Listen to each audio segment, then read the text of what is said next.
Bom dia, gente. Vamos lá então. Exercício. Bom dia, gente.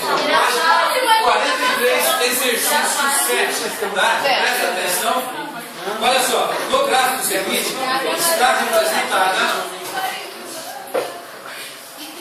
está representada a relação entre os valores das medidas de temperaturas com dois termômetros, X e Y, em escalas lineares diferentes. Qual o valor que mais se aproxima do valor indicado por Y quando X indica 42,5 graus? Tá? Então você tem um gráfico aí no seu livro, tá? Acompanha. Quando nós tivermos um valor X correspondente a 42,5, ele quer saber quantos graus Y que vai dar lá, tá? Usando aquele mesmo princípio lá de nós usamos para relacionar a escala Celsius e Fahrenheit, né? Usando lá razões e proporções, você vai fazer a mesma coisa aqui, ó, tá? Então você tem um valor X aqui que vai corresponder a um valor Y. Vamos pegar um intervalo aqui, ó, de X até 30, por exemplo, tá? Você pode pegar aleatoriamente qualquer intervalo. Então pegando esse aqui, ó, vou ter aqui X com 30, tá? X menos 30, ó, X menos 30, tá? Igual, corresponde a esse lado aqui, ó. Vamos fazer Y menos 50, tá?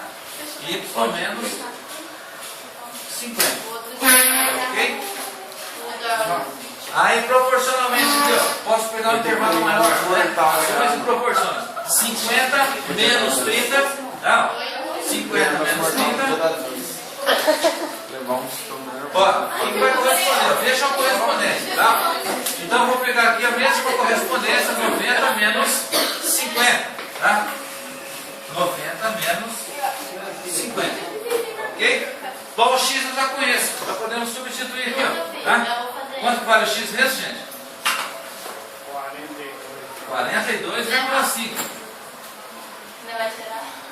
Tá? Então eu tenho aí, né, só um valor, é uma incógnita para ser descoberto aqui que é o valor Y. Então X 42,5, quanto será que vai corresponder ao valor Y? Correto?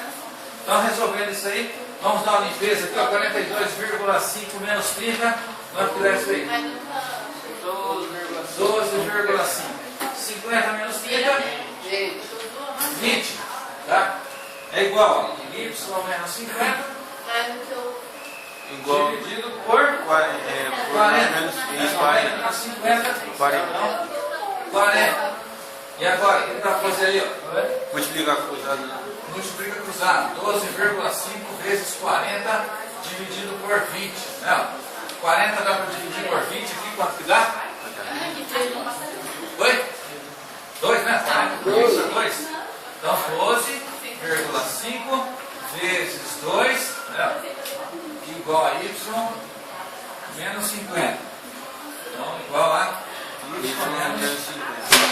menos 50. 12,5 vezes 2?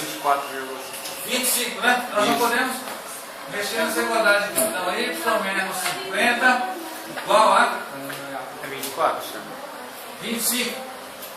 Não é? Ah, para arredondar, você fala. Tem que arredondar. 12,5 vezes 2 dá 50. Ah, desculpa, dá 25. Né? Dá 25. Então, só invertir. Não, é igualdade, gente. Então, se isso aqui igual a Y menos 50, Y menos 50 é igual ao resultado, né, desse cálculo. Tá? Então, Y igual a 25 mais 50. Y igual a 75 graus. Tá? Então, descobri aí o valor. Só coloca sinal só de graus, não coloca grau Celsius? Não, porque é uma escala aleatória que foi criada no exercício. É, né? Uma escala X relacionando com a escala Y. Então, 42,5 graus X corresponde então a 75 graus Y. Ok? De boa. Então, vamos para o próximo.